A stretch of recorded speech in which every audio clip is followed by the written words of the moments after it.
I haven't had to travel terribly far to get here today, and the reason is this is the bank of the River Ness, and the River Ness flows directly through the heart of my hometown, Inverness. I'm excited to be here because today I am meeting an exceptional fly angler who is also a successful entrepreneur, and he has been 3 times World Spey Casting Champion. That fly angler is Scott Makenzie. Now Scott has the ability to aerialize a line in such a way that it looks more like art than fishing. But more than that, Scott has also devised a technique that is guaranteed to add extra distance to every cast.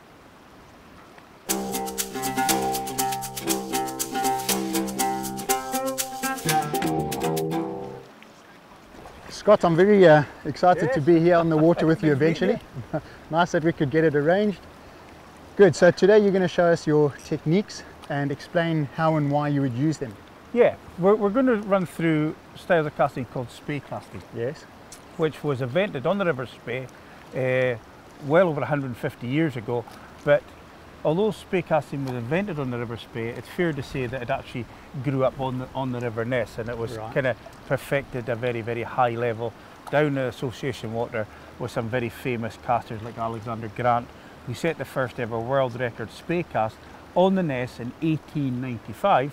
120 years ago, using a greenheart rod that he made himself in silk lines, where he lifted and cast 65 yards.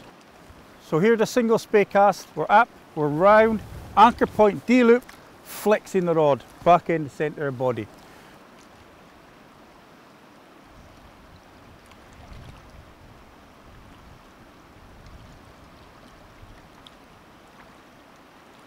Always make sure that when you go to cast double spey that the line is downstream of yourself, the fly is down here, and we're going to sweep back around and up, flexing the rod.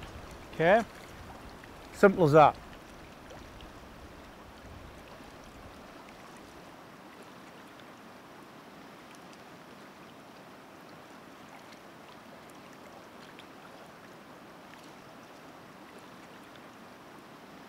What we're going to do, we're going to lift the rod, and if we form a big kind of elongated oval shape in the sky downstream of ourselves here.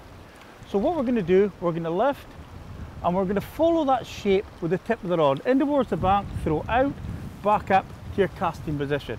All our spey casts go back to that position where our rod's back, our casting angle, line's in a D-loop, so when we go forward, the line can't go anywhere else but dead straight.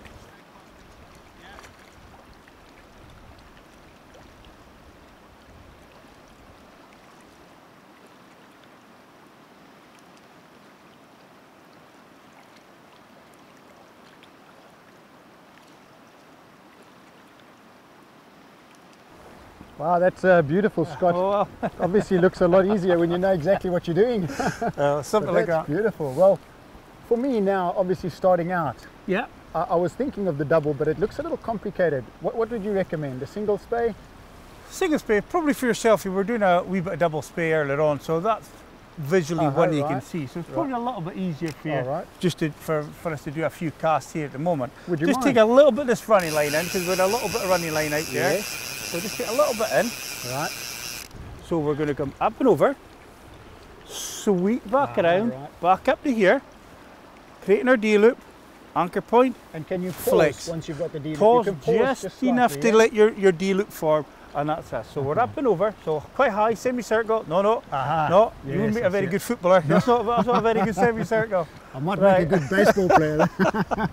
So right up and over, high. So right up and over, cross that's over. it, yeah, and then there. sweeping round. Sweep round. And then D-loop. Ah, no, that was a good one. That Much was better. Not bad. Oh, that was not bad.